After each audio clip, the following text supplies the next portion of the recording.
All right, guys, we're back from Turkey Bash. We got Charlie back in the shop. We're gonna pull them apart, see what the damage looks like, and get a plan to fix them. Let's get it. Here you go, Rick. This is what the intake valve is supposed to look like. Yikes. That's what it now looks like. A little different. So you can see this is the head of the valve. That's the stem of the valve. So it broke the stem off and then shoved the head of the valve back up into the intake after it got beat around in there a bunch of times. So this is actually split around. So the top of the valve should look like this with the valve spring on it still. Well, the tip of the valve actually broke off. So it's still in the retainer with the locks in it. So basically the tip of the valve broke off and the valve just fell down in the cylinder.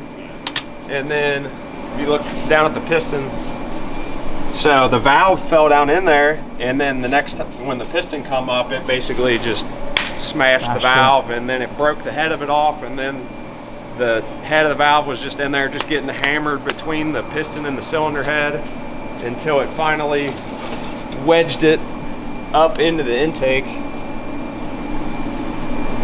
And so it's actually a good thing. A lot of times when you drop a valve, the valve itself or pieces of it will get sucked back up into the intake, and then it'll go down into all the other cylinders. This stayed contained, and you'll to end the up one. with metal throughout the whole motor. But we got lucky, and those 4 cylinders and these 2 front cylinders don't have any evidence of metal in them, so they're all fine.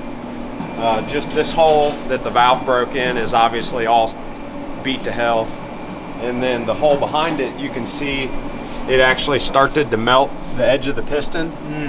So if you look at the pass going down the racetrack, the initial bottle rocket looking thing that come out was probably a piece of the valve, of the titanium valve, flying out of the exhaust when the valve broke. And then once the valve broke, this cylinder was no longer working correctly. So it was either blocked by the intake valve, or the piston going back up was pushing all the fuel and nitrous back up into the intake. And then just so happens the next closest cylinder to it, cylinder number 8, was now getting all the nitrous and fuel that was supposed to be going in cylinder number 6.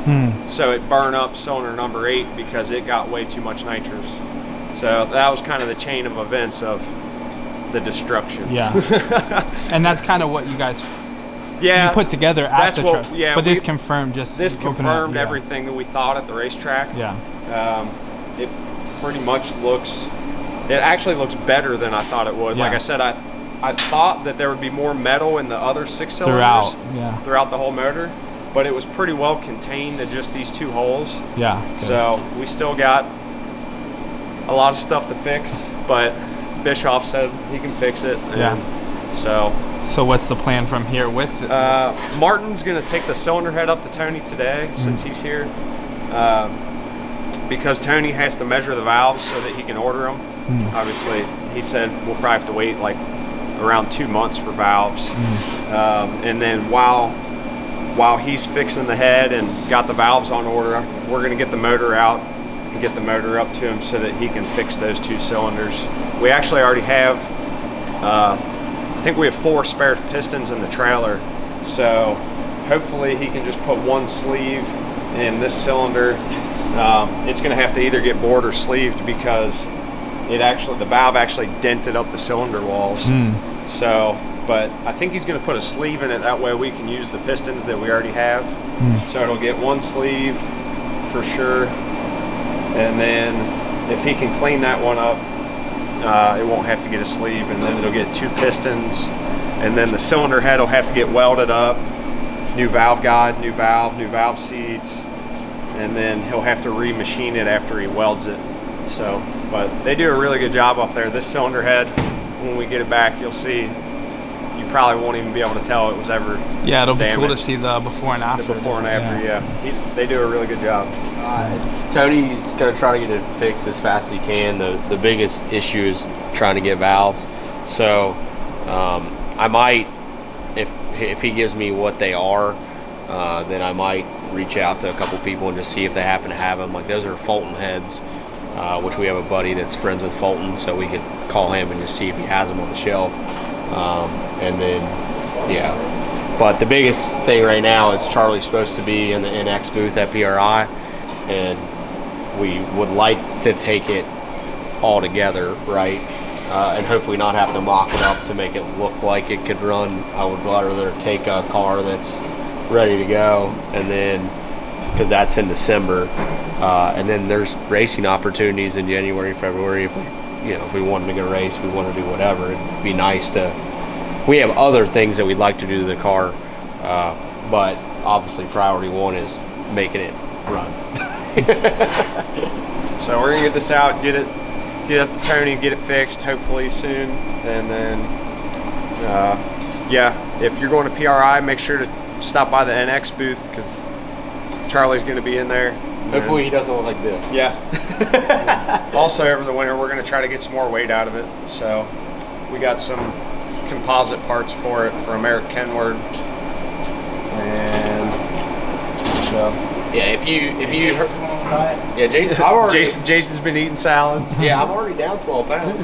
Easy crackers, boys. So we've joked and we've talked about putting a different engine combination in it, and I think that Brad, me, and Heath, we all agree that we're not done with the nitrous combo just yet.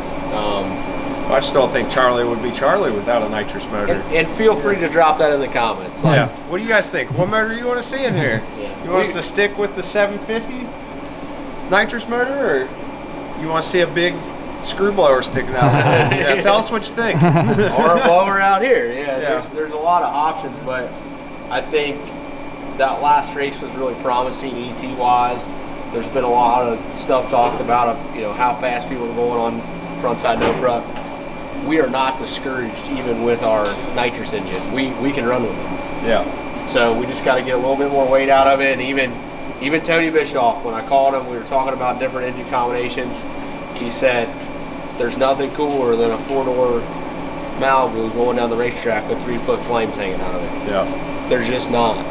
There's not a. Jimmy Dale says it like this: there's not a sexier way to go down the racetrack than a nitrous car. There's just not.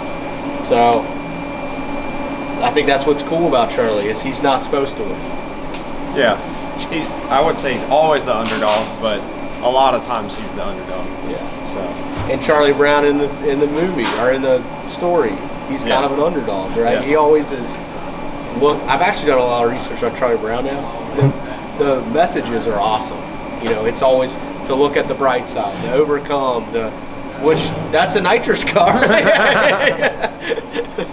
Yeah, I think that's a wrap. If you guys, the biggest thing, drop in the comments. Let us know what you think we should do. If Charlie Brown was yours, what would you do? Lay out a plan, and we'll see if we follow.